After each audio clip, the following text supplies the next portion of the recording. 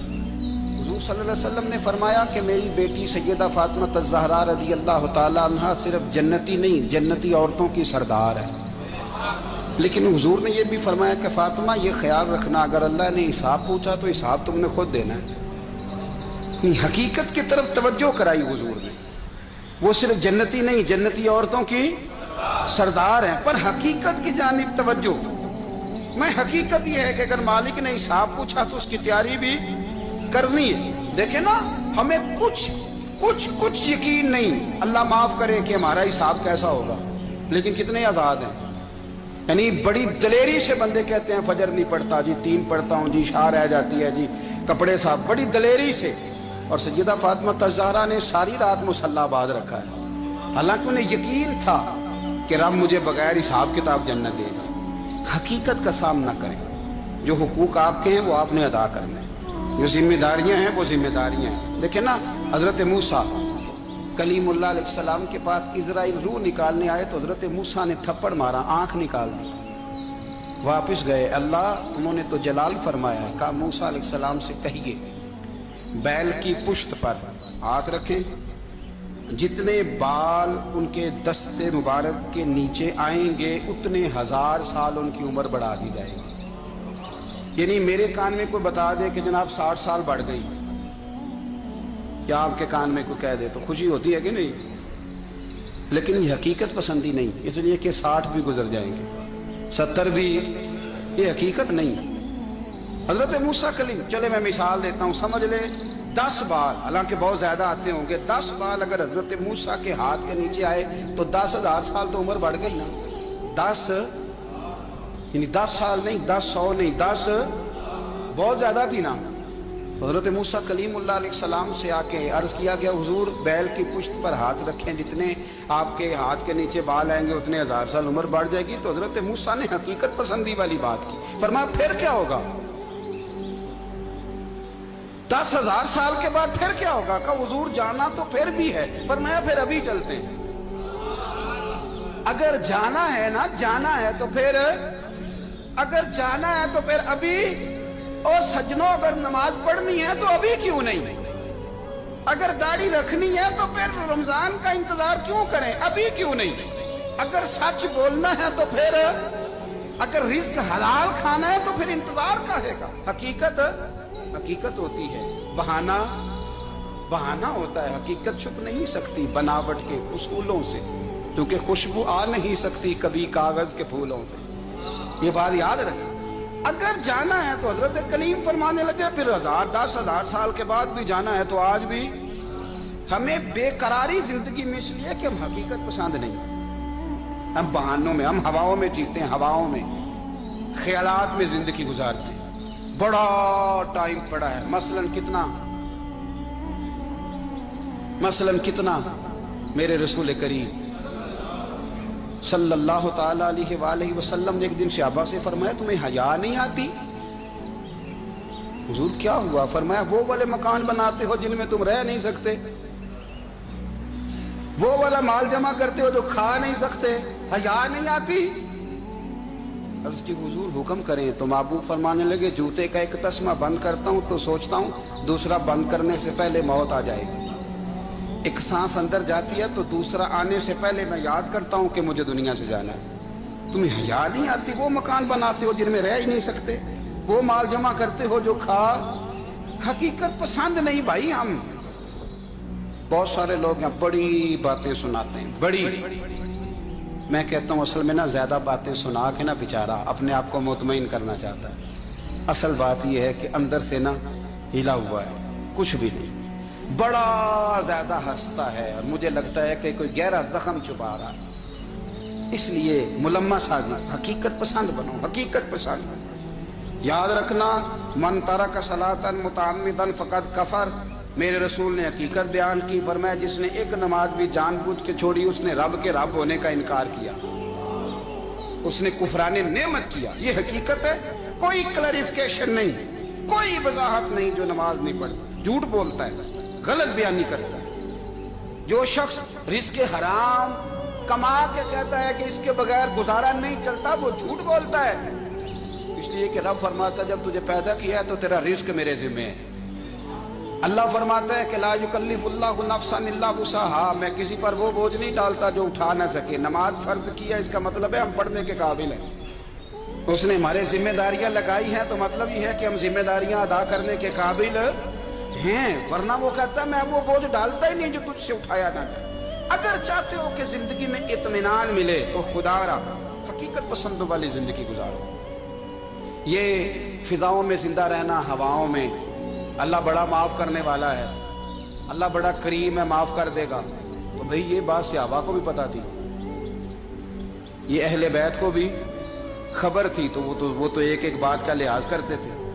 یہ غوث اعظم کو بھی پتا تھی، یہ ان کے والد کو بھی پتا تھی، جنہوں نے کسی کا ایک سیب کھا لیا تھا تو 12 سال اس کے گھر میں نوکری کرتے رہے۔ انہیں نہیں پتا تھا اللہ بڑا کریم ہے، معاف کر دے گا، ایک سیب ہی ہے نا۔ تو حقیقت پسندی آپ کو سکون دے گی، اور اگر آپ نے اپنے آپ کو غیر مطمئن کیا ہوا ہے، بات کچھ اور ہے، اور آپ نے اپنے آپ کو ڈال کسی اور طرف لیا ہے، تو پھر آپ کو سکون مل سکتا؟ سکون حقیقت پسندی میں، اصل میں سکون ہوتا ہے، اداکاری میں سکون نہیں ہوتا۔ تیسری بات سنیں، اگر آپ چاہتے ہیں زندگی میں مطمئن رہیں تو دنیا داروں سے امیدیں توڑ دیں، اللہ اور اس کے رسول سے امید وابستہ کریں، اولیاء اللہ سے امیدیں وابستہ کریں، صحابہ اور اہل بیت سے امیدیں، اللہ اور اللہ والوں سے امیدیں، دنیا داروں سے امیدیں۔ آپ کو پتہ ہے دنیا دار کی تباہی کب ہوتی ہے؟ جب انہیں خوشامدی مل جاتا ہے۔ چودھری کا بیڑا اس وقت غرق ہوتا ہے جب اسے چودھری کہنے والے زیادہ ہو جاتے ہیں۔ سیٹھ صاحب اور نواب صاحب بیچارے تباہ تب ہوتے ہیں بھولے پن میں، جب ان کے دائیں بائیں ریلا ہوتا ہے سیٹھ صاحب کہنے کا، لوگ انہیں کھانا چاہتے ہیں، پیار ان کا نہیں ہوتا، ان کی جیب کا ہوتا ہے، محبت ان سے نہیں ہوتی، ان کی کرسی سے ہوتی ہے، ضروریات کا پیار ہوتا ہے، تباہ کر دیا جاتا ہے۔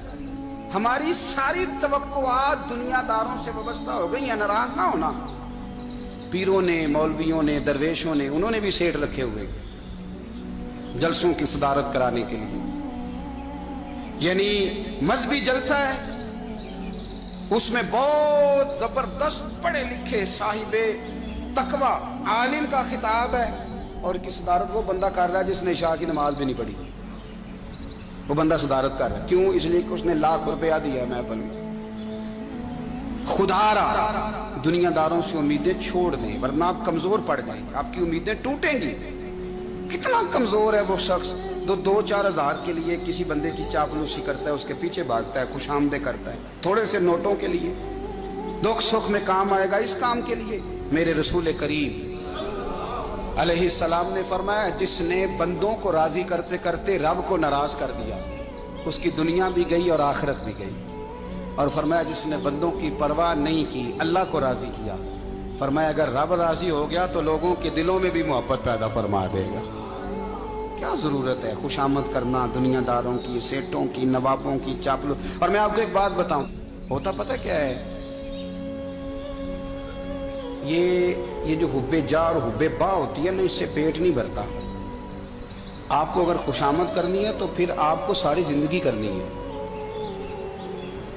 پھر ان کو بھی پتہ ہوتا ہے کہ تعلق کس بنیاد پر ہے، اس میں کبھی بھی خلوص پیدا نہیں ہوتا۔ آپ بے چین رہتے ہیں، بے قرار رہتے ہیں، آپ کو تکلیف رہتی ہے ہمیشہ۔ کبھی بھی دنیا داروں سے امیدیں وابستہ نہ کریں۔ ایک بات سنیں بڑی شاندار، امام غزالی نے لکھی ہے۔